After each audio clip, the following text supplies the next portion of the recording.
Good evening, everyone. I'm Adam Weinberg, the Alice Pratt Brown Director of the Whitney Museum. I want to thank you all for being here this evening for this historic celebration.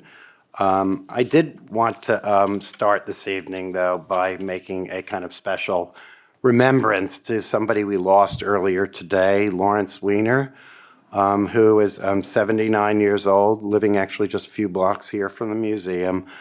Lawrence is a dear friend to so many people in this room. I can tell by hearing your voices. Donna DeSalvo did the great retrospective of his. Donna's with us here tonight, and I just wanted to take a moment. I found a little something about Lawrence and Andy, which I thought was worth sharing, and he, in an interview, once said, "If I learned anything from Andy Warhol, it was how to use structure to bring about what you wanted, rather than to having to use a heavy hand to bring about.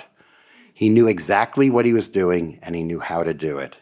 And then later on in this interview, he acknowledged that actually Andy Warhol, in effect, gave him the permission as an artist to make films himself, which I think is a really kind of sweet way. But if we could just take a moment of silence to remember Lawrence.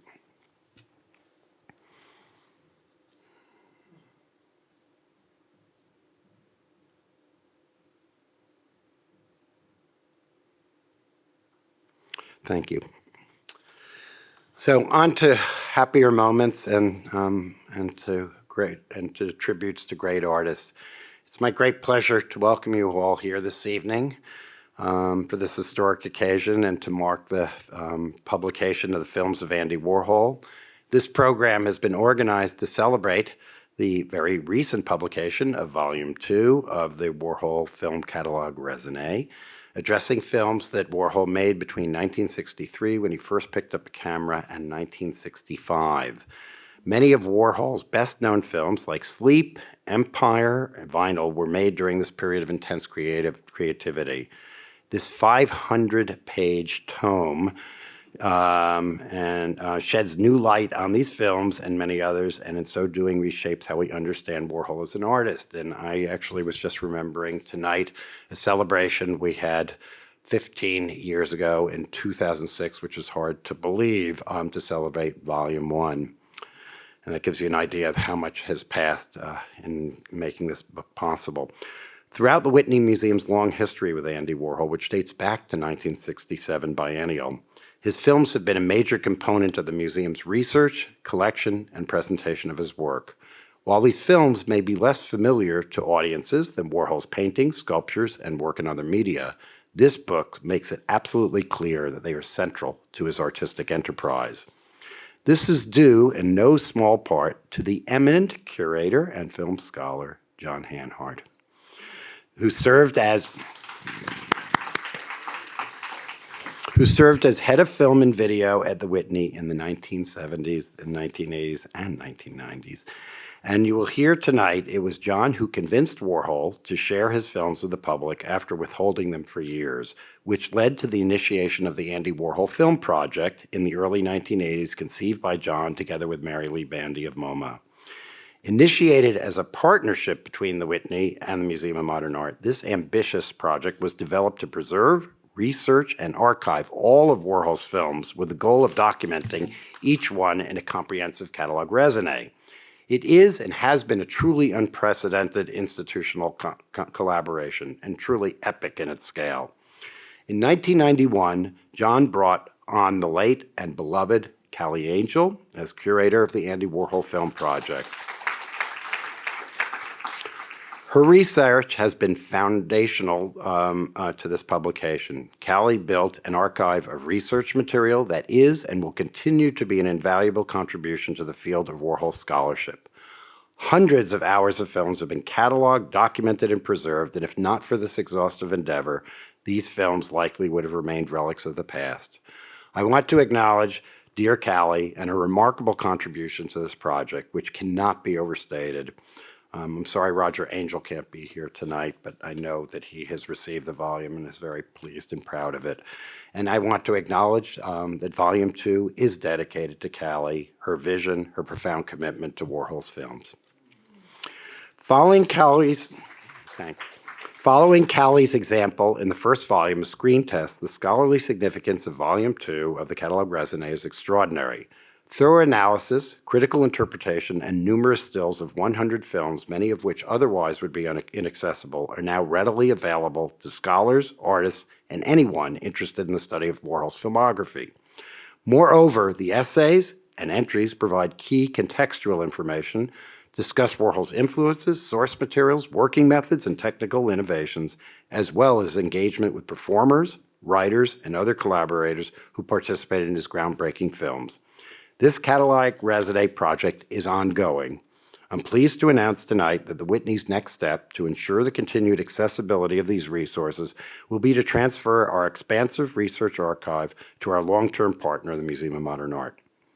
This is an exciting new chapter as the Warhol Film Project continues on its trajectory to complete the cataloging over the 500 films produced by Warhol during his lifetime.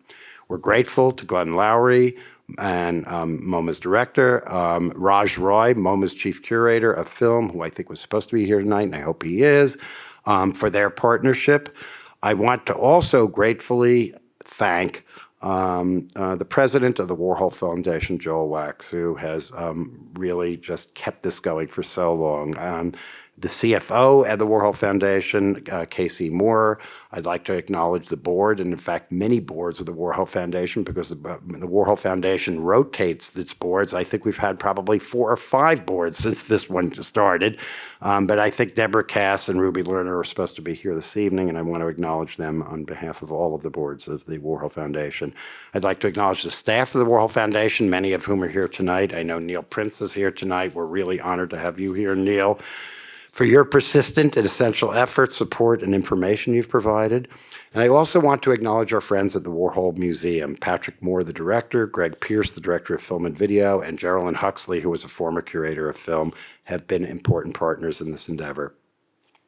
I want to extend my deepest gratitude to the contributing writers, of which there were many, and many outstanding writers for the Catalogue Raisonné, and a number of them are here this evening: Jonathan Flatley, Elena Gorfinkel, Claire Henry, Home King, Ara Osterweil. You can applaud as we go. Please feel free. They deserve it. It was a lot of work. Mark Siegel, Juan Antonio Suarez, Gregory Zinman, and I would particularly like to acknowledge Bruce Jenkins and Tom Kalin for their heroic, truly heroic efforts, their incredible essays, and for working as great collaborators with John on Volume 2. My tremendous appreciation and admiration go to Beth Husman, the Whitney's Director of Publications. You are Saint Barbara. Say, Beth, for your profound belief in this project, for your critical oversight, Beth, for your expertise, and your persistence. You never gave up. And this publication is really a tribute to you and your team. And I just want to mention a couple of people because it was a big team, but I want to acknowledge Kate Normand, the managing editor, who's here, Miko McGinty and Rebecca Silvers, who were the extraordinary designers of the volume. And I also, a couple of other thank yous. My great appreciation go to Claire Henry, formerly at the Whitney, Donna DeSalvo, and Emily Russell, all 3 of whom are here tonight. Thank you so much for your special efforts and for keeping this project going. For tonight's program, we're honored to have the 3 individuals whose tireless work over many years was absolutely essential to realizing this project. They are John Hanhardt, Bruce Jenkins, and Tom Kalin. John will speak about the history of the Warhol Film Project. His remarks will be followed by, I'm sure, what will be a illuminating and I hope maybe even controversial conversation between Bruce and Tom about some of their critical insights that they've come up with in response to all of their endless research. But I just want a few words about John, who I consider a dear friend and colleague and really one of the great figures in curatorial work in the 20th and late 20th and the 21st century.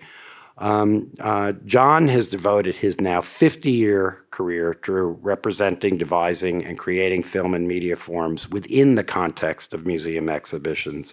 He has built extraordinary collections and archives, excuse me, for multiple institutions over his long career, beginning with his time at Walker Art Center as the Walker's first film and video curator, which eventually Bruce Jenkins followed in his footsteps as well.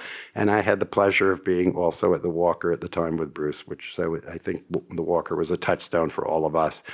During his tenure at the Whitney from 1974 to 1996, count those years, I will not, John organized numerous seminal exhibitions, among them Revision, Projects and Proposals in Film and Video in 1979, his famous Namjoon Pike retrospective in 1982, the first major retrospective of Namjoon, Video Art, Expanded Forms in 1988, Yoko Ono films in 1989, the films of Andy Warhol in 1988, and I'm not sure how many biennials, but a lot of them in collaboration with Lisa Phillips, Richard Marshall, and Richard Armstrong, and Thelma Golden, Elizabeth Sussman, and so many others.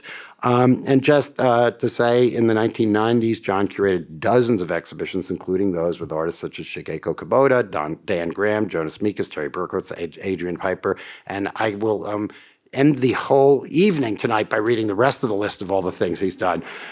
He did work subsequently at the Guggenheim Museum. We do give him credit for that, even though he went across the aisle, so to speak, for 1996 to 2006, and he did some extraordinary shows there, as well as at the Smithsonian American Art Museum in 2006 through 2013, where he secured the Namjoon Pike archive for that museum. And most recently, in 2016, he organized an exhibition called Bodies in Space, which is the inaugural exhibition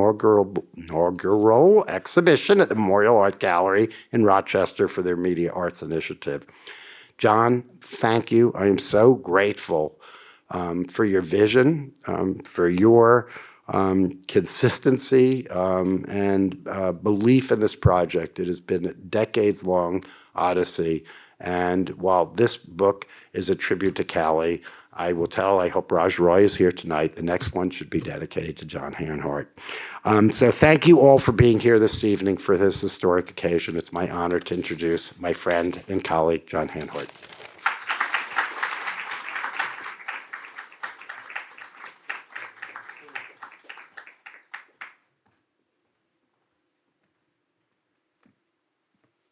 Well, take off my mask. I'm the only one in the room who can do that. And let me just start, because show and tell. Here they are, weightlifting.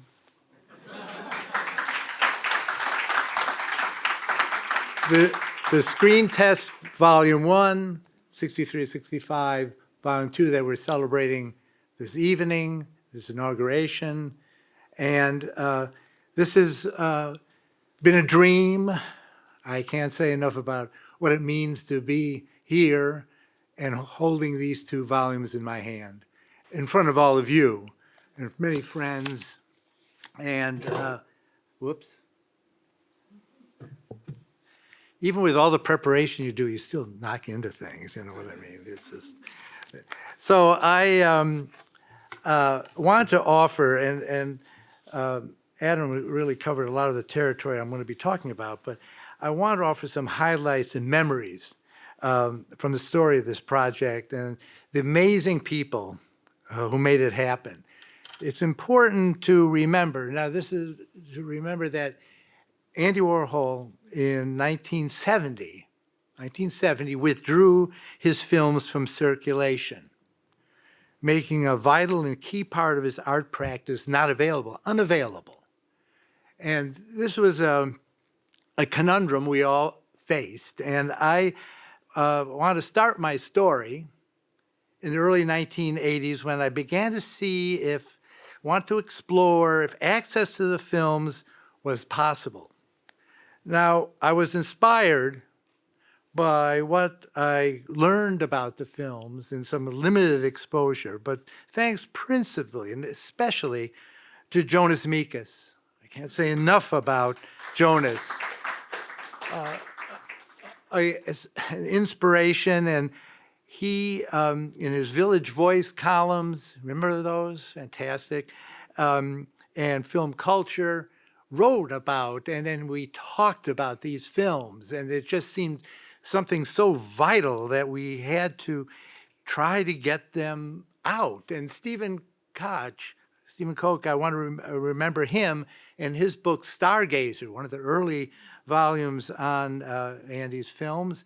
And he also has some great anecdotes to share. The anecdotes people would tell about the making of the films and the life around them, and that became very important. And so these individuals were very important as I was driving forward with this idea of going to the studio, Warhol's studio on Union Square, and began my meetings with Andy to discuss giving access to the films and placing them within the Whitney Museum. I attached this as coming from the Whitney Museum to bring these films, make them accessible, and because as Adam has said, the Whitney had a special relationship to Andy. It was a museum that gave him a lot of attention, and Tom Armstrong, director of the museum at that time, was a keen supporter of this idea of getting access to the films. And there were key also individuals, David Whitney, who was a curatorial colleague, a dear friend of Andy's, also really believed in this idea. And this is what I discovered, that there were people close to Andy Warhol himself who really believed in these films and wanted them to be released, and came to it because it was very important for Andy to hear this from people around him. Now, key to this process were the people closest to Andy at the studio, namely Vincent Fremont and Fred Hughes. Here we have Andy, Vincent Fremont in the background, and Fred Hughes. Their enthusiasm, they really believed in this idea. They said, John, this is a great idea. We have these are just sitting in storage. Let's get them to the Whitney, make them available to the Whitney, get them off into the world. It was essential. So I can't say enough about them. I can't say enough about Fred and Vincent. Vincent was at this time also developing Andy Warhol video productions, Andy's television series, which also interested me a lot. And Fred was Andy's business manager, key confidant, and they both enjoyed Andy's trust and support. So they were very important.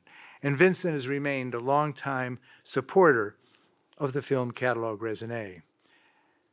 Now, the meetings with Andy are reflected on the pages of the Andy Warhol's diaries. Now, this book ranks among the great diaries. It's a true work of literature. If you haven't read it, you have to. And an amazing document, the late 70s, of the 80s. It really speaks to so much that was going on. And the diaries describe a key luncheon in 1983 that at the Knickerbocker Club. This is located near the near the Marcel Breuer building. That's how I refer to it now, uptown, on Fifth Avenue, the Knickerbocker Club, and where Tom Armstrong was a member. Andy really wanted to go there. This was really important. And when I read the following passage from the diaries, I can hear Andy's laconic, his voice. And I wish I could, but let me quote this passage from the diaries. The Knickerbocker Club is really chic, really rich. I guess I made the mistake of saying cock in the big room because David Whitney almost died. But then he said fuck about 5 times. We had drinks in the dining room and then went into our own little dining room. The food was great. We had champagne, and that finished me off for the rest of the day. They toasted me, although I haven't given my answer yet. And Cody, oh, it's 10. I haven't given my answer yet, and he's referring to the release of the films. But he did, within a short period, or the next year, he agreed to give the films to the Whitney, which leads to the next photo. This is corny, but wonderful for me. Now, that's me on the right, back in the day, with Johngartenberg, as we held the films in our hands. Now, film people understand this. You have to hold the film in your hand. I used to thread a projector back in the day in my office. So we began to, we screened a reel of film from KISS in the storage facility. And the black and white moving images projected at 16 frames per second slowed down the action and conveyed the essential power of that film. And Bruce Jenkins, Bruce's entries for KISS in Volume 2 offer a really brilliantly detailed study of these films and in that extraordinary transaction that took place as we watched that film became very important as we realized what we had here. Johngartenberg was then a curator of the film archive at the Museum of Modern Art. His work as a curator was distinguished by his dedication to valuing and maintaining the intention of the artist, the importance of celluloid as the material basis of the cinematic moving image, to preserve and not lose the distinctive qualities of the original film and how it should be screened. This was essential. The other challenge was, because of the number of films and the need to preserve and maintain that collection, I needed a partner for the Whitney Museum. Now, no place better than the Museum of Modern Art's Department of Film and its archive. I knew the department well because that's where I began my museum career many years before. The staff, with its deep knowledge and expertise in the care and preservation of film, was essential. Mary Lee Bandy, as Adam mentioned, then director of the Department of Film, was totally supportive. She said, "John, this is great. Let's do this." And this arrangement, built on our agreements, was honored after Andy passed away unexpectedly in 1987 by the foundation established in his name, which then became, as Adam mentioned, essential to the entire undertaking. So I invited John to provide crucial advice on how the films were to be moved from various storage facilities throughout the city and brought to MoMA, and he prepared the prints for the first showing of a selection of Warhol's films at the Whitney Museum in 1988, an inaugural screening to this project. Now, as Adam mentioned, and I can't stress this enough, another critical step was to invite Callie Angel, who'd been a colleague of mine at the museum. I knew her well, to be curator of the Andy Warhol project. I always tell people this is the greatest decision I ever made. I mean, it was fantastic. And her brilliant writing, determined research, tenacity, understanding and appreciation of film produced Volume 1 and established as the extensive research base for the entire Catalogue Raisonné. And it was my decision to dedicate this volume to Callie, and we have a wonderful photograph of her in the office where she lived and worked for so many years. The research, writing, previewing that went into Volume 2 was a monumental task. And it's here that the idea of a team in support of the project became essential. Bring an outstanding group of film scholars to have access to the films through a process that fully engaged the world of Andy Warhol and supported the writing and research. Now, the critical process of supporting the writers, holding together and managing the preview of films, as well as the research and interviews, answering questions, you name it, all was brilliantly managed at the Whitney Museum by Claire Henry.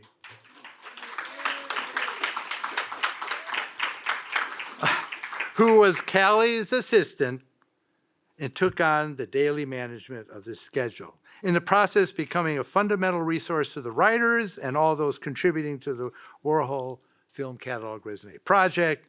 Everyone who came to this project met Claire and was welcomed by her enthusiasm.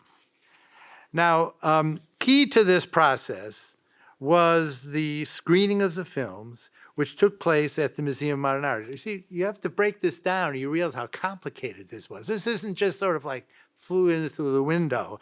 We involved scheduling, the availability of prints, being delivered from the storage facility in Pennsylvania to MoMA's Film Study Center, where our writers would do close analysis of the films through repeated screenings. That's one of the reasons it took so long. On a flatbed editing table, giving attention to all aspects of the film, from acting to script and plan, production details, editing, camera movements, lighting.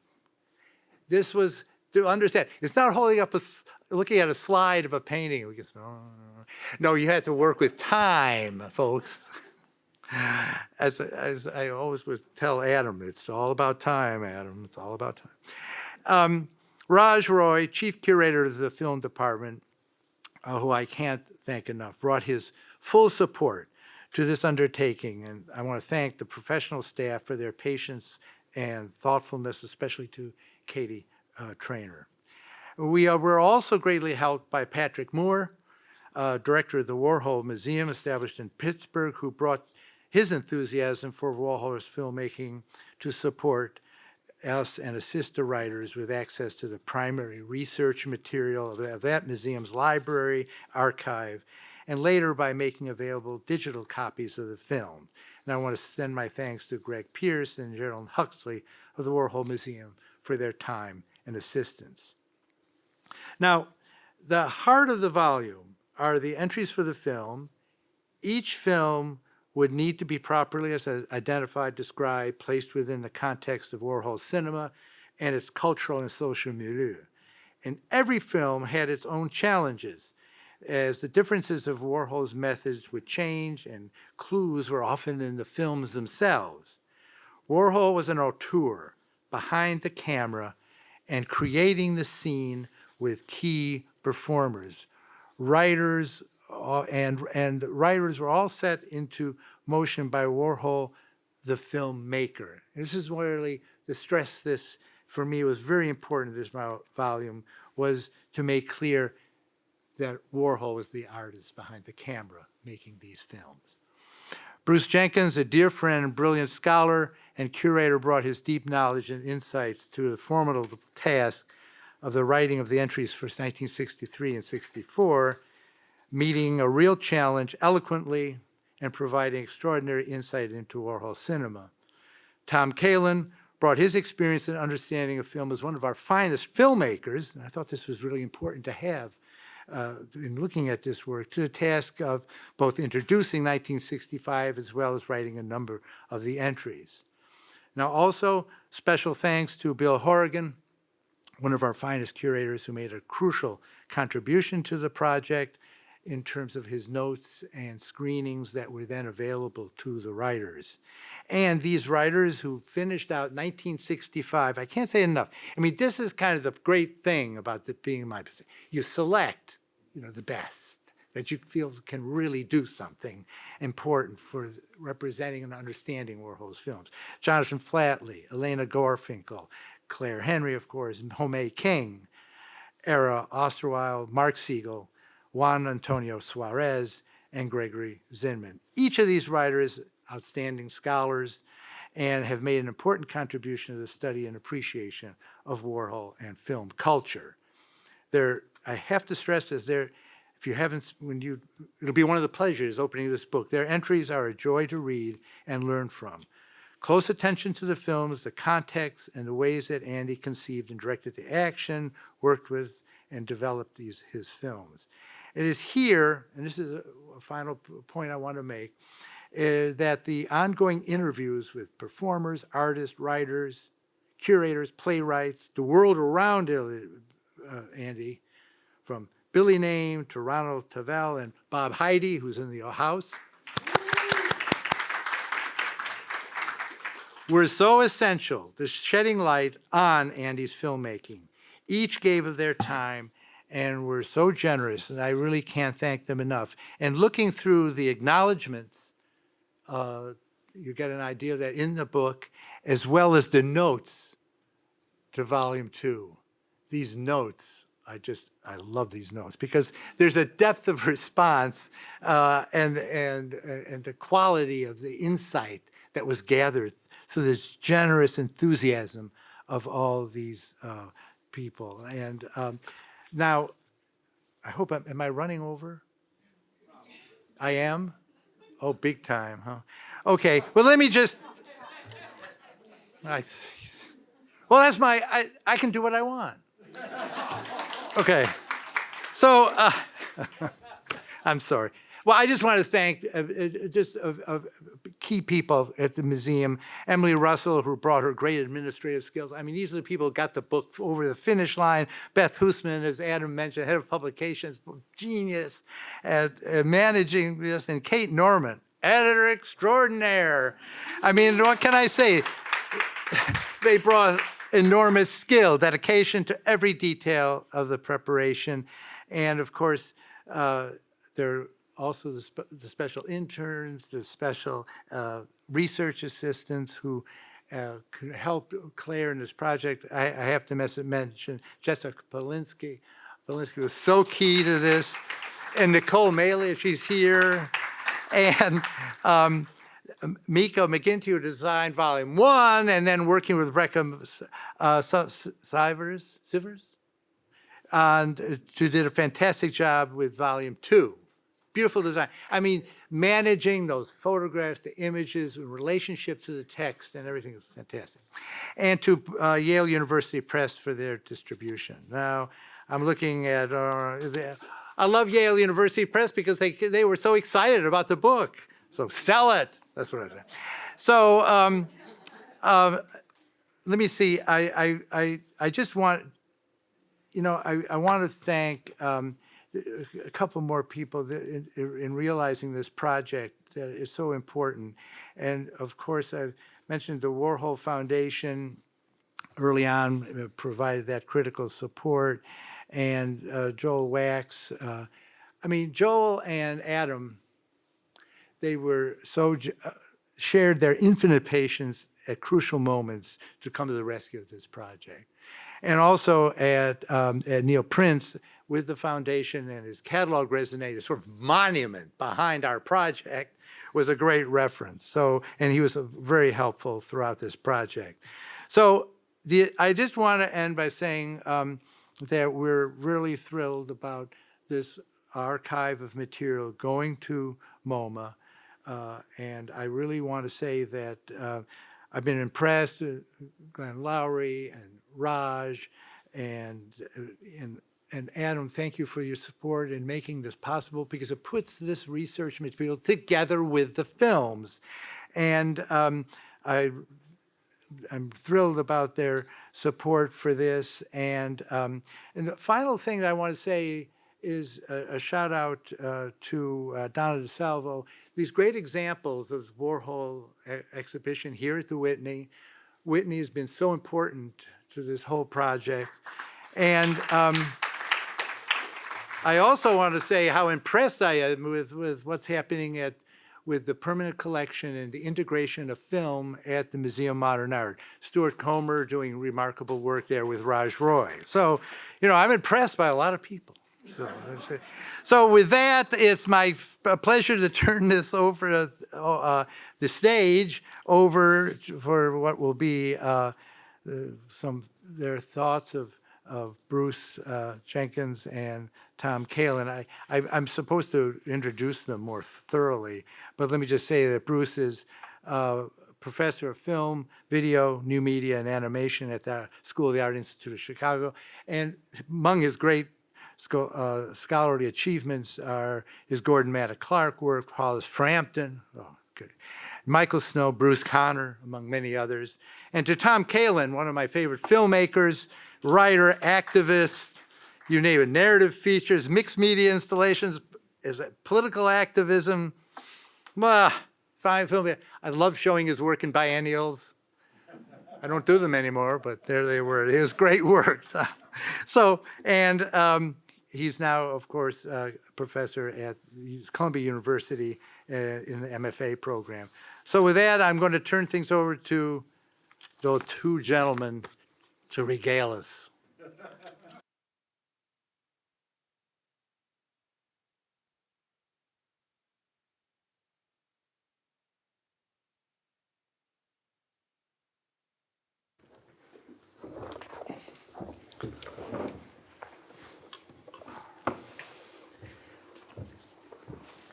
Well, let me begin by thanking both John Hanhardt and Adam Weinberg for their faith. Thank you for their faith in this project and their extraordinary patience. I actually signed on 10 years ago for this. And I'll just say, because John has given us some room for levity, that I imagined that I'd be sitting across from Charlie Rose when this book first came out. So, but I'm delighted to be sitting across from Tom Kalin, who, coming on as part of the team, a major part of the team, made it possible, as both Adam and John said, to reach the finish line, to actually finish what turned out to be really a monumental work. Tom and I are going to try in about 45 minutes to capture both the research project, the kind of aspirations and insights that we and this team gleaned over the course of literally this decade. I want to give just a personal shout out to Bill Horrigan, who was part of the original team, whose presence really made a huge difference, and hopefully in the future, the work he's done will have some visibility as a volume 3. So let's begin tonight with, again, this notion of doing it by the numbers. We're going to have 7 themes, and I promise you we're going to end with a surprise that I hope you will enjoy. Okay? All right. This is sort of what I'm taking a cue really from Neil Prince and his approach. This is kind of our Joe Friday mode, right? We wanted to start with the very basics. What are the cameras that Andy Warhol used? To be honest with you, there was some confusion. There are no less than 3 origin stories about how he acquired the camera, but there's no receipt to prove any of them.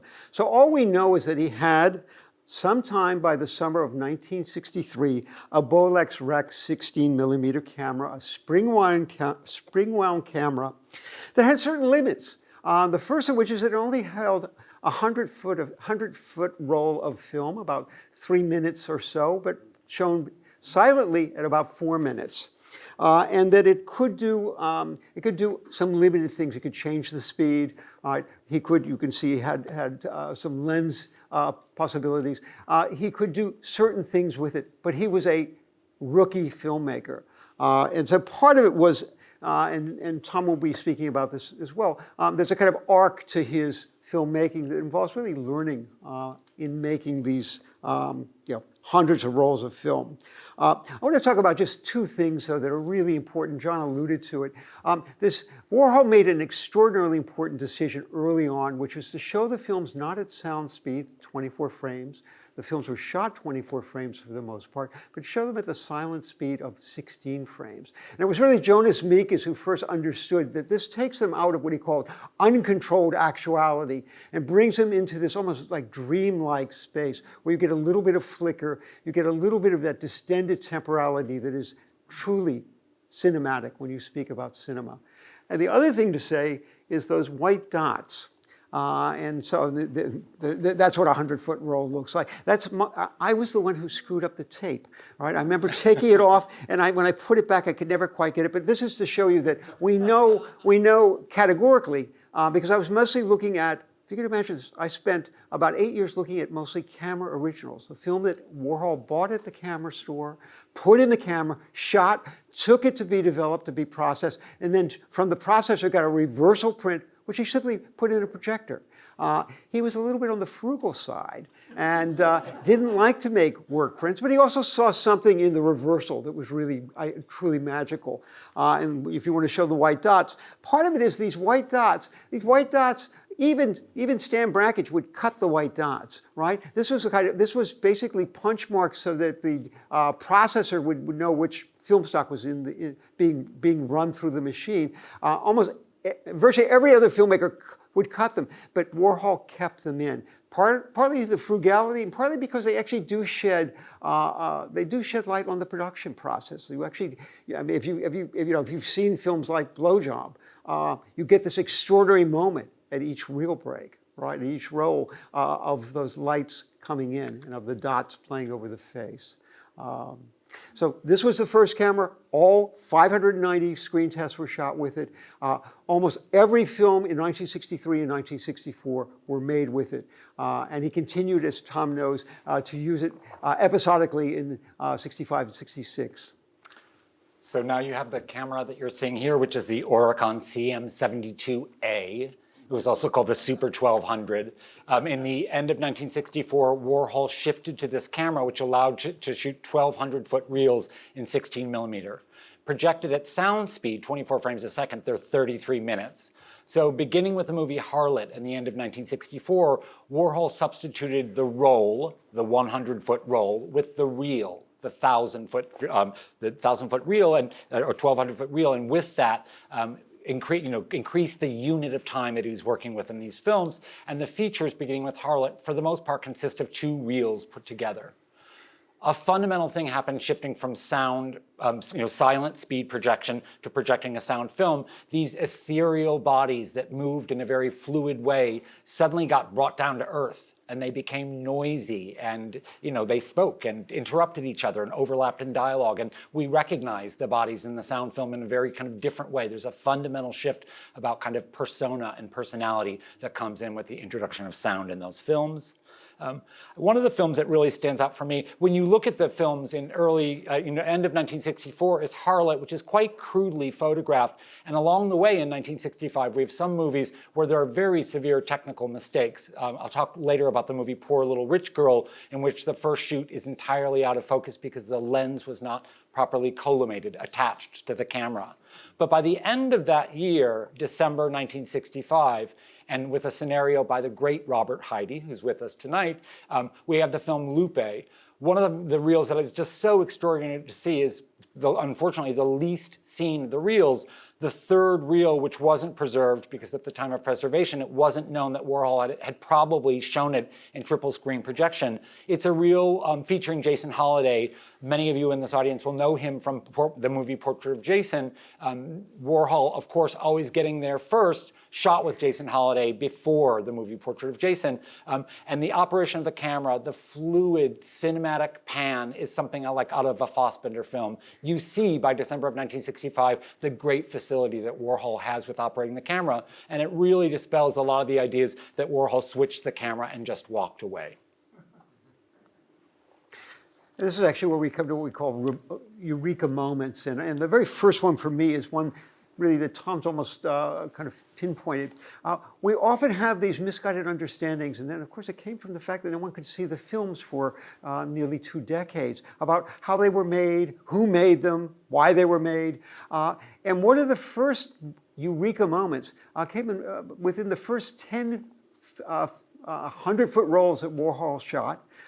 Here's a film, color, handheld, an exterior, right? Daylight, and edited in the camera.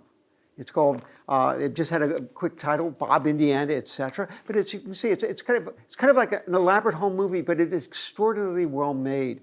So it's Robert, Indiana, Wynn Chamberlain. You can see Marisol and their gallerist, Eleanor Ward from the Stable Gallery. And it's this kind of joyful film that shows that Warhol had been watching, right? He had been watching Marie Menken's work. He'd been watching Stan Brakish's work. He understood that you could do things in camera. He understood he could, frame, but he could also use kind of mobile framing. And for me, this was an extraordinary moment to say, everything I thought about Warhol, I have to now bracket. I have to put aside, because I really am learning, right literally in my first full week session, I went, oh, what I thought I knew, everything is in black and white, everything's static camera, everything is long take. No, not the case. The second Eureka moment came later that summer, so that would have been July 4th weekend. This is late summer. This is the living theater actor Rufus Collins and the soon-to-be filmmaker Naomi Levine. She's also appearing in other films at this time. And this is an early roll, 100-foot roll of Kiss, right? And if you can see, most of the framing is taken up by Rufus's cable knit sweater. Spent so much time figuring out what clothing people are wearing.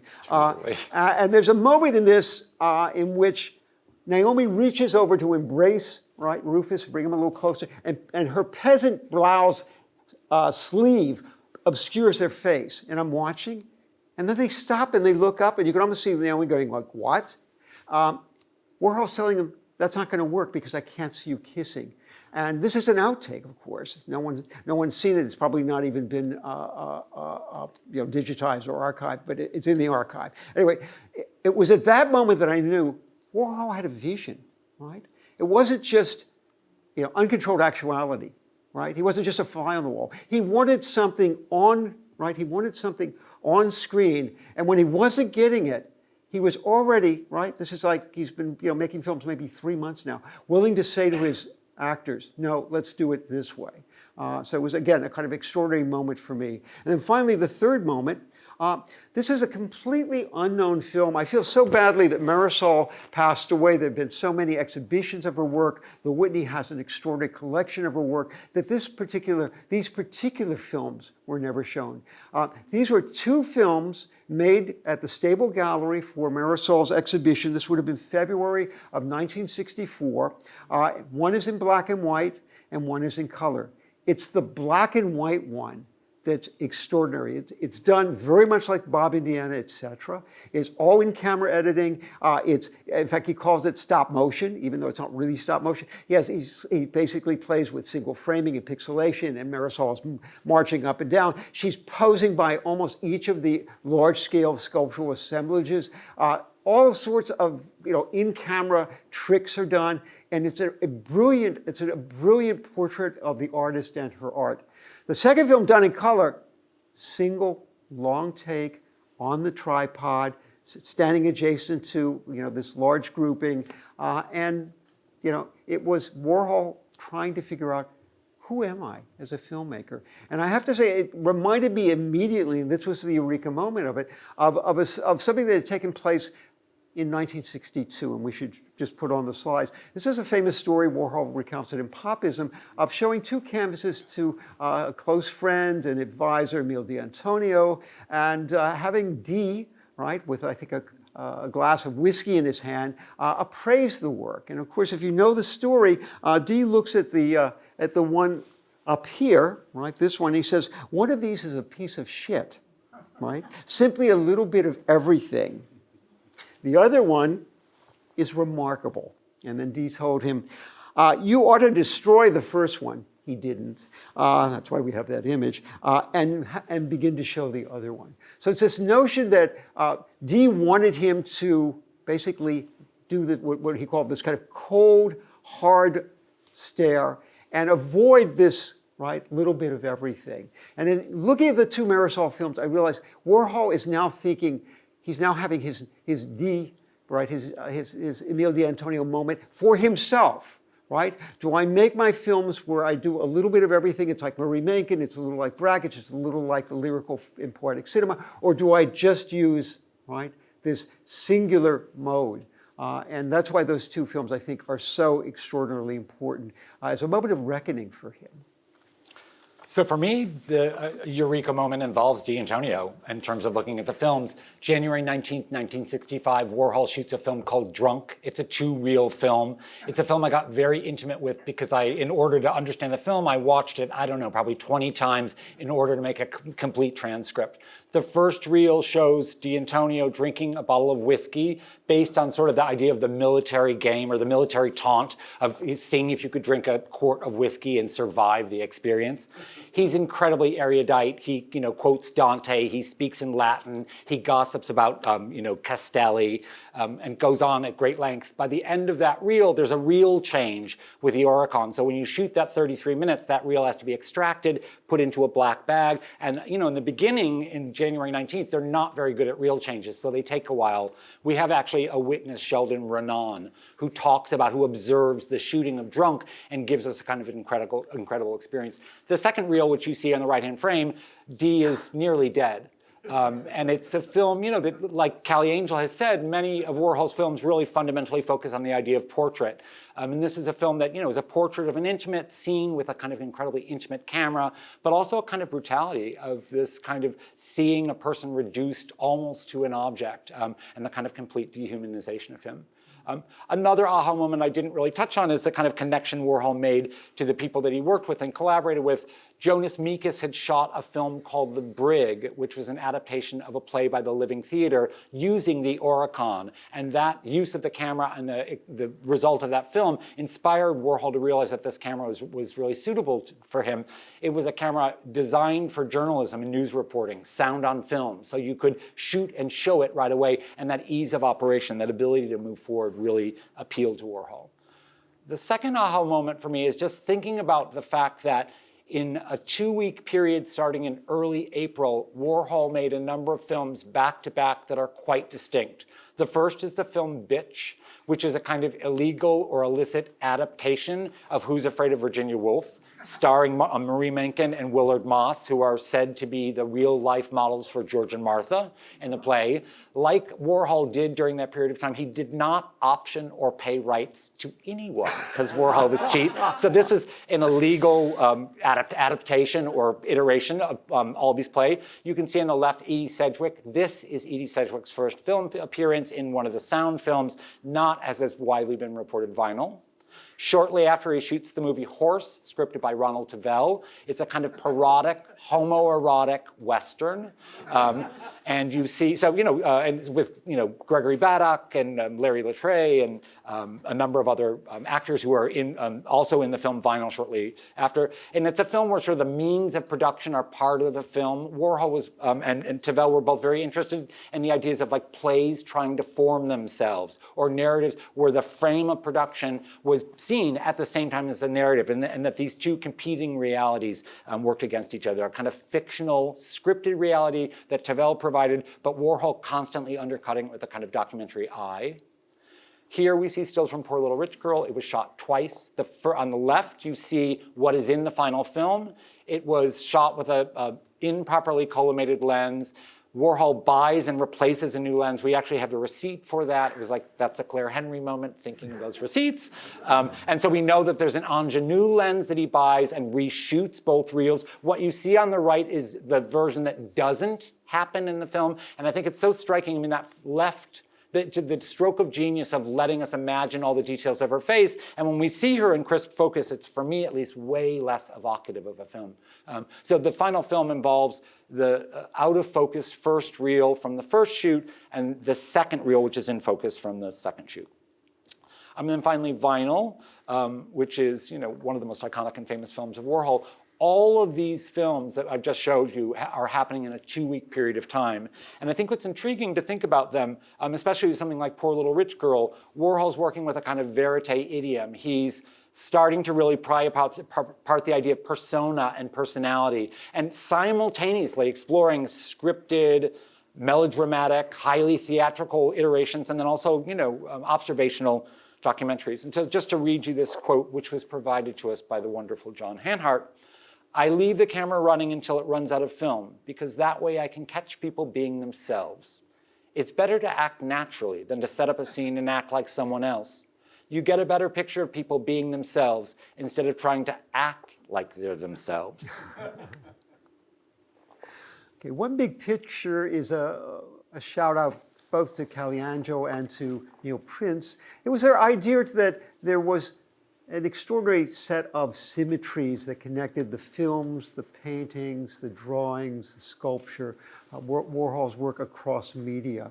And this is also partly to answer the question, why? Why would Warhol pick up a camera? He's already gaining real traction in his painting practice. And in '63, he begins to kind of move into filmmaking. In '64, in a much more aggressive way. By '65, that's all he's doing. He's a retired artist, remember, by mid-65. And we can see that, one, he was a lifelong cinephile, right? Secondly, he had already begun as early as 61 and 62 to cull imagery from popular movies as material for his paintings. And then I think more importantly, he began to understand that he could take the same, you might say, module, and this is something that John Hanhardt, I think, was very good at kind of focusing on. He could take that same interest in seriality, in photographic means of reproduction that we see in these silkscreen paintings, and apply it to might say, develop a constructive process or a structure for his films. Let's show Kiss. And basically Kiss, and all of the films, Kiss, Couch, Eat, they all operate really with the same thing. The metric is now going to be the 100-foot roll, right, which you can serially display. And you can create very long films. It's scalable. And you can begin to treat it as durational repetitions, the way that he was treating the images that were reproduced in the silk screen. So there's a genuine symmetry in the, you might say, the DNA of the method that we see in the silkscreen paintings and that we are seeing now in these 16mm films. One of the things that's really striking, one of the great treats of this project was having access to the correspondence of Bill Horrigan and Callie Angel. I was a producer of a movie called I Shot Andy Warhol about Valerie Solanas, and there was nothing more delightful than reading Callie's account of visiting the set. It still makes my day to think about it. Anyways, I think that it's really important to, the two concepts that from Bill and Callie's conversation. Bill talked about the idea of Warhol's extreme conceptual sophistication crossed with a kind of technological primitivism, which completely nails for me the 1965 films. This is a still from the movie called Inner and Outer Space, which is, once again, Warhol is getting there first. It's an artist film using the Norelco video camera, using video before actually Nam June Paik does, and manipulating video, live video in playback, again, before Paik does that in his own work. What you see is the Norelco company had created a new video recorder and video camera, which was loaned to Warhol because he was a scene maker and the idea that he would explore this camera and expand the market of it. He made a portrait film. This is his first divided frame. The film is basically two reels, usually played side by side. So you have video ED, film ED, video ED, film ED, when those two screens are played side by side. What was done basically is ED was recorded on video and then filmed using the Oricon camera sitting in front of the monitor. So you saw both the distortion of this video and the image itself. This film, of course, anticipates what Warhol does in the end of the film, which is the idea of expanded cinema with films like, More Milk Yvette or Lupe, which were intended, or Vinyl, which were shown on multiple screens, and then moving into 1966 with the Exploding Plastic Inevitable and the collaboration with the Velvet Underground. This kind of lays the groundwork for that work itself.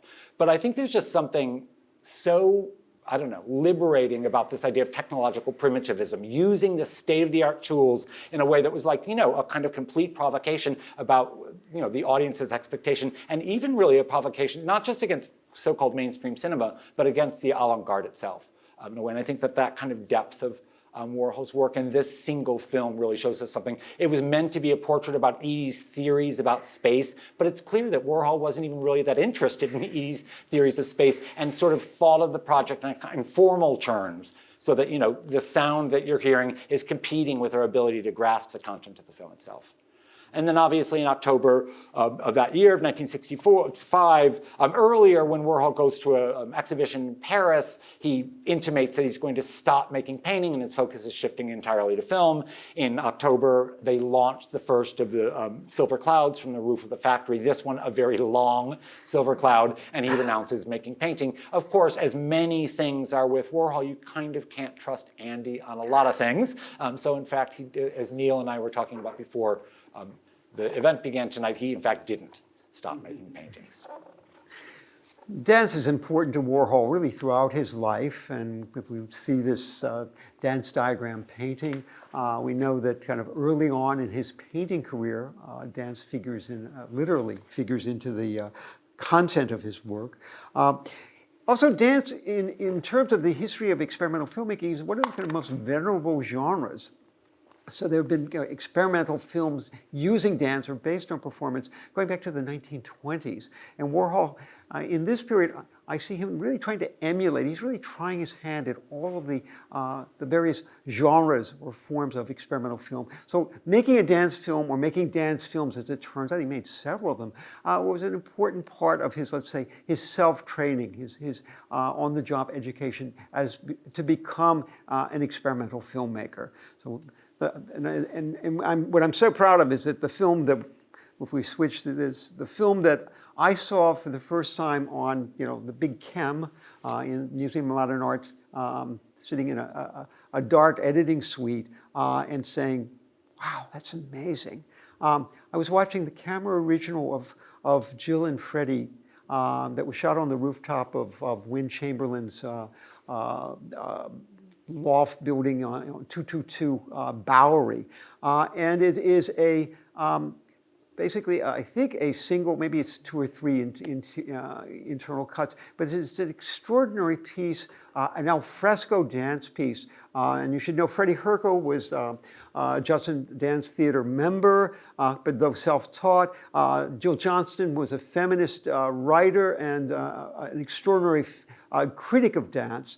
And they're together with very different styles and very different sensibilities. She's doing some kind of Graham school or Graham style dance. He's doing some kind of improvisation that's sort of half Judson and half New York City ballet. And yet it works. And it's this kind of like live feel that Warhol captures. And it's just this incredibly serendipitous piece. And I will say it was, for me, one of the highlights of the Judson Dance Theater exhibition at MoMA, to see this big, because I'd seen it and watched it probably 20 times this big, and then suddenly I turned a corner and it was like, 10 feet tall there. So this has become a kind of iconic film.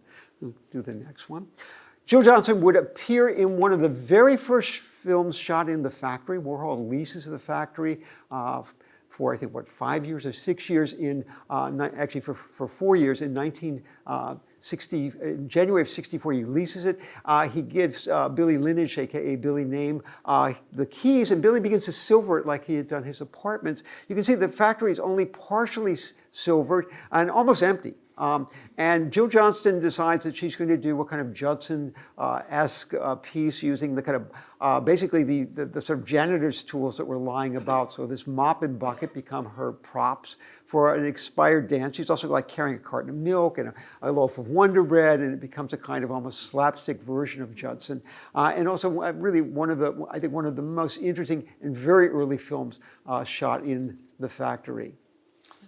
One of the things that really opened up my thinking about Judson was reading the book by the author Sally Baines about the history of Greenwich Village. And in that, she quotes Susan Sontag talking about Samuel Beckett in relationship to 19th century drama. And I'm going to paraphrase, basically. She says, Beckett invented a new subject. So, dramas in the 19th century were heroic. People, will I leave my home? Will I find a great marriage? Will I kill someone out of revenge? And in Beckett, he asked smaller quotidian questions. Will I breathe? Will I comb my hair? Will I stand? And there's something about this shift from the heroic to the quotidian that's completely embedded in what Judson is about. And I think it's interesting to think about not just in the dance work, but how Warhol's film itself, in a film, one of my favorite films from '64 is Shoulder, actually, which is just a film looking at Trisha Brown's shoulder? Lucinda Child. Lucinda Child's shoulder. And it's like sort of still, and then moves. This beautiful idea about sort of what is the gesture, what is the action, what is meaning. And then finally, I think it's, dance is kind of everywhere in Warhol, even when you don't expect it. You might not know the movie Screen Test #1. It's a so-called failed film. Warhol shot a film with his then live-in boyfriend named Philip Fagan, who he had been making a movie called 6 Months with, where he was shooting him every day, a 100-foot roll of film each day, meant to show Philip aging over 6 months. The film was made, Screen Test 1, and Philip froze on camera. With, when there wasn't sound, he was glamorous and could pose. When there was sound, he was uncomfortable because he felt very exposed. So they reshot the movie using Mario Montez in Screen Test #2. And Mario, in a static frame, does what we would now call voguing. basically. He moves from one edge of the frame to the other and occupies that rectangle like any fashion model. So there's a kind of way of, even in the smallest micro action, especially a performer like Mario, dance is such a big part of it. We had to have a section about queer identity, and we think of Warhol being very out, but knowing that this was not a particularly kind moment for gay culture. In fact, it was a moment of great homophobia, even in this city, even in New York City, of police busts and raids, of Jack Smith's film Flaming Creatures being seized, as well as Warhol's newsreel of shooting Normal Love. And there's a fearlessness that I began to see in Warhol's depiction of gay sexuality. And certainly the most infamous and literally unseen by anyone was a film called Three, and it's 300-foot rolls. It's also three characters who, as you can see, are centrally located in one of the not quite fully silvered bathrooms in the factory. And a variety of sex acts takes place across these three rolls. Now, more widely seen, and a really key work in this notion of sort of a temporal series of these 100-foot modules is the film Couch. And Couch, if you know it, begins very innocently with Gerard Malanga kind of hovering over a couch looking down at a young man sleeping. But by the latter half of the work, it becomes very sexually explicit. And here we have a threesome, an interracial threesome, and it's, again, a kind of very powerful and surprisingly explicit scene within a film that was actually fairly widely seen. And then finally, one of my favorite stories in terms of, there's a real backstory, to make a terrible pun, about Taylor Mead's ass, and I will say that if you want to if you have the book and you want a quick insight into how Warhol operated, it really would have been a social media moment in our own time. But back then it was all done through letters to the editor of the Village Voice, and the result was that Taylor Mead decided that he and Warhol would collaborate on a film about his ass. Because someone had complained to The Voice that they'd been reading a Jonas Mekas, you were reading about Jonas Mekas' review of an Andy Warhol film, and all it consisted of was Taylor Mead's ass. And Taylor Mead wrote back saying, "We've never found that film, but we aim to rectify the situation." I had to say that. And they made a 90-minute film, including outtakes. So you can imagine seeing this film for 90 minutes where every possible item both comes in or goes into, comes out of or goes into his derriere, and then watching dozens of outtakes. That was a long week for me. And then finally, and regrettably, one of the most extraordinary moments in the 8 hours of footage for the unfinished Batman Dracula is one that comes fairly early on. It's a factory-based scene, and it's Jack with the fangs, so he's dressed almost like a white hunter out of a zombie picture, and he's leaning over Rufus Collins, who has a tinfoil bikini on. Can't quite figure out why, and he's also on the telephone, how all of these things would come together. But there's this moment of Jack with the fangs, the prosthetic teeth in, and I will say that about 20 seconds later, they get up and they begin dancing together. This is like one of the most extraordinary moments of the hundreds of hours of footage I saw, and I hope one day that this will be something that is more widely available. But this moment really captured something of gay desire that I'd seen in no other cinema before this. And one of the things that really changed or opened my thinking about kind of Warhol's queerness was there was a very famous interview with a critic named Gene Swenson that has this quote about pop art as liking things. And Jonathan Flatley, and I'm forgetting now the scholar who made the discovery by going back to the record of what was censored. Jennifer Sitchell basically made this discovery that the original editors of this article excised references that framed everything in the interview in relationship to queerness or homosexuality, and kind of fundamentally changes entire understanding of how Warhol was framing and talking about pop art. So that, I just want to thank the writers of that, the scholars who unearthed that, but it's a critical thing of understanding kind of the thinking of the films overall and kind of the role that the films played as a kind of central place in queer representation of that year. I'm just going to touch on a few films that are from the kind of show the diversity of 1965. Of course, My Hustler, starring Paul America, the ultimate hustler, the ultimate object of desire in the factory in that time, who gives an incredibly witty performance, and also a film that shows a kind of rising role of Paul Morrissey in the factory. It's a kind of scenario where Warhol was, challenged or asked to move the camera in a way that he had not previously done before. This is from the great film Camp, which is in some ways a response to the Susan Sontag article Notes on Camp, and is a kind of pondering of camp taste. It's like many films of 65. It's a burlesque film that the means of production are visible. Robert Heide, again, is in this film, carrying the light and illuminating the cast. It's also a film where Jack Smith makes a very barbed comment, or kind of pointing at Warhol's abandonment of Batman Dracula. And there's a kind of like performativity around this film, and a kind of sense of play around gender that's very distinct and kind of carves out a really particular niche, and especially around the kind of parodic or ironic aspects of Sontag's article about camp. We have the movie Paul Swan, a remarkable portrait of with Warhol, we don't see a lot of older gay men, but occasionally we do, and that's really striking in 65, of this aging, wrinkled body who, sees himself still at the kind of height of his powers. An extraordinary film, a film that shows Warhol working at cross purposes with his collaborators, which he frequently did, causing the performer to believe one thing was happening, or the cast or the camera operator to thinking something else was happening as well. And then finally, Robert Heide's movie, adaptation of his play, The Bed, which was part of, the overall scene of Cafe Chino, and this kind of, gay avant-garde theater scene so popular in the West Village, and an attempt of Warhol to extend this theatrical tradition into what was intended to be a kind of dual-screen film, never fully realized. There's quite a bit of material from it, but a kind of extraordinary film capturing the kind of perspective of just ordinary gay life in that period of time. Yeah, if you've read Warhol's writings on himself, he's very, very frank about his attraction to two kinds of people, beauties and talkers. And this became a very useful guide to looking at the films. I really don't care that much about beauties. What I really like are talkers. To me, good talkers are beautiful because good talk is what I love. The word itself shows why I like talkers better than beauties, why I tape more than I film. It's not talkies. Talkers are doing something.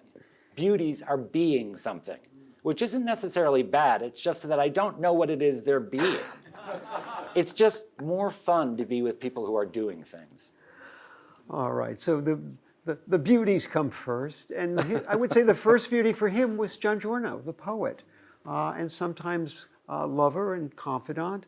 And this is from the Whitney's extraordinary show of Warhol, the Donna DeSalvo curated. And for me, one of the great moments was coming around the corner and seeing Large Sleep, which is a Giorno, literally 2 frames from the massive amount of footage for Sleep.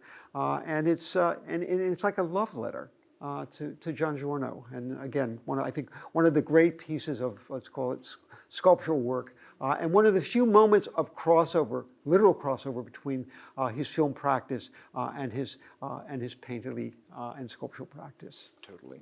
A movie for me that's so important about beauties is the series of films called the Haircut films. This is Haircut number 1. You see Johnny Dodd, and on the left you see Freddie Herco. Billy Name is cutting the hair of Johnny Dodd, who's sitting. There are these kind of like erotic, balletic movies in slow motion where we very high on amphetamine, clearly. People are cutting one hair at a time, and the kind of, caressing intimacy of it, the elevation of the quotidian gesture into something mysterious and erotic is really centrally Warholian. There's also kind of beautiful sense of like all of them, Warhol included, were doing amphetamines constantly during that period of time, and there's a kind of palpable sense of a fear of sleep, a fear of death. And there's a kind of very light feeling. To me, these movies in 63 and 64 capture the kind of rhapsodic feeling of amphetamines, the empowered, the delightful feeling. Look at a movie like Lupe, where Billy has just come from the dentist because his teeth are falling out from amphetamines, whittled down to almost a skeleton. And Edie also is really showing the signs of amphetamine. There's a kind of real arc that you see in these movies about this kind of, I don't know, what you could see as a kind of hedonistic and beautiful celebration of this, electric space of being in amphetamines. Well, the notion of beauties and talkers becomes a structuring device in the last film that Warhol would make in 1964, and his first sync sound feature film. And this is the film Harlot. And so on the left, you can see silent tableau, right, with that lockdown camera, black and white, the beauties, right? Mario Montez, there's Gerard and his boyfriend Philip behind. And this is literally a almost slow motion, almost, it is nothing but the beautiful. Whatever they're being, Warhol found it interesting. The talk now happens off screen, and it exists only on the soundtrack. So Warhol takes the two components of filmmaking, right, sound and picture, and uses them to define an arena for beauty on the image track, an arena for the talkers on the soundtrack. And it's a wonderfully perverse work. The ultimate talker is Undine. Undine claims that he met Andy Warhol by throwing Warhol out of an orgy, because Warhol refused to participate in the orgy and was watching, and Undine did not like this. Undine appears in more Warhol films than any other actor. And basically, there's a kind of incredible project that happens in 1965, which becomes published in 1968, a book called A Novel, in which audio tape Warhol intends to record Undine high on amphetamines for 24 hours. He doesn't succeed in that goal. He records for 12 hours and then some months later reassembles. These audio tapes are typed by the factory interns, many of whom are like 17-year-old kids or a college student. So all the mistypings, misspelling, bad transcriptions are included in the published book. And there's this, there is actually a phenomenon called logorhythmia, which comes out of amphetamine use. It's like the inability to stop talking. And so Warhol adored this, amphetamines and a talker. The talker gets turned inside out, and Undine became, in some ways, the ultimate beauty for Warhol. And then the movie Afternoon was part of what was called, Warhol wanted to make something called the Poor Little Rich Girls Saga, which was intended to be 24 hours in Edie's life. He made a number of films. Most of the films from 1965, including Edie, are part of that saga, although he never realized his goal to make a 24-hour movie, and did that later when he made the movie 4 Stars. What you see here is Afternoon, a movie shot during the summer where Undine is one of the central characters, and you see a number of Edie's friends in her apartment talking together. It's a rare opportunity to see the only film that you can see Arthur Loeb in, quite extraordinary, who comes from the prominent banking family and was, of course, the amazing bookshop owner for many years uptown. And you see on the right Dorothy Dean, one of the characters that Warhol focuses on a number of films in 1965. And then this brings us to the idea of creative misunderstanding. And this is his quote, which is, "Something that I look for in associate is a certain amount of misunderstanding of what I'm trying to do. When someone doesn't quite completely understand what you want from them, or they didn't quite hear what you told them to do, or when the tape is bad, or when their own fantasies start coming through, I often wind up liking what comes out of it all better than my original idea." So I want to just talk, we're getting near the home stretch and wrapping up soon. I want to talk about briefly the movie Vinyl. What you see here is an article from the New York Herald Tribune. A fashion shoot was done before Vinyl happened. So you see Warhol standing on a table with the Oricon on a tripod. To the left of him wearing headphones, you see Buddy Wirtschafter, who is the sound recordist for Warhol and a technical collaborator in a number of films. And then you see a model in the foreground, and you get the price points of what that wardrobe is, etc. Vinyl goes on to be a shoot that people are doing poppers and are high out of their mind. So we go from this very buttoned up fashion shoot to something where people are completely stoned out of their mind on set.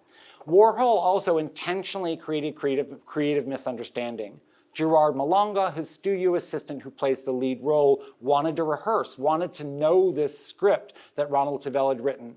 This is another instance where this is supposed to be adapted from Clockwork Orange, and Warhol allowed people to believe that he'd actually optioned the book. No such thing. Warhol just stole A Clockwork Orange, and he's lucky that he didn't get sued for copyright violation. So Warhol prevented the actors from knowing the script and introduced into the scenario the dialogue and action written on cards. This is held by Roger Trudeau, who's also an actor in other Warhol films from this period of time. And so there's a constant tension between the actors struggling to figure out what to say next. And, Tavel saw that as a source of freshness and spontaneity, but for the actors, it was purgatory. It was total torture to have the camera on running until it runs out, not knowing what's going to happen. And this is from the second reel. So in examining the film, we had VHS copies that were done very early in the process before I came into this project. And when I looked at the VHS film, in the second reel, there was a piece of clear leader. The image stopped, and there was clear blank leader, and then the image resumed, which was very unusual in a Warhol film. So I called the print in, the original camera original, and we discovered basically that what happened is the camera, top heavy, fell over, became unplugged, the film became damaged, they probably rolled forward in the reel and it went to the lab cut out the damaged film itself.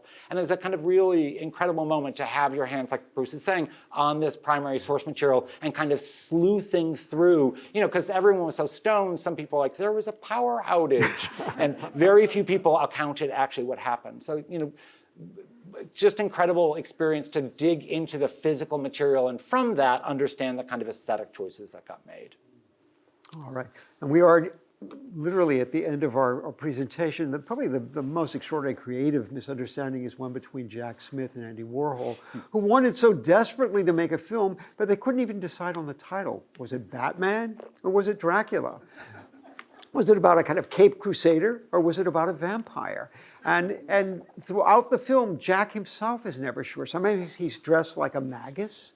Sometimes he's got bat wings on and is like leaping off of buildings. So it's with this kind of you might say kind of like unresolved foundation that hundreds and hundreds, I think it turned out to be, I think 150 100-foot rolls was shot over a 6-month period from the summer to December of 1964, and we're left completely unfinished. Now, I'm pleased that we can end tonight, courtesy of the Andy Warhol Museum, with one of those rolls that has been preserved. It comes from the factory interiors, right, because there were some also rooftop shots, and there were some bucolic country shots. There were some beach shots. I mean, there were scenes that were set in a variety of locales, never resolved, never quite narratively motivated. But this is one that's going to be familiar because we have the factory's couch at the centerpiece. And you can see Tally Brown, who was a well-known singer, in fact, classically trained singer, and a kind of scenester who appears in both Warhol's work and also in performance during this time. There's Jack, and we'll see Jack's co-star, Beverly Grant, who is in Flaming Creatures. She's in Normal Love. She was a Jack Smith actor, but she's also very much featured in this film. She's kind of like the co-vampiress, if there were a narrative that one could actually make of it. So we thank you for coming tonight.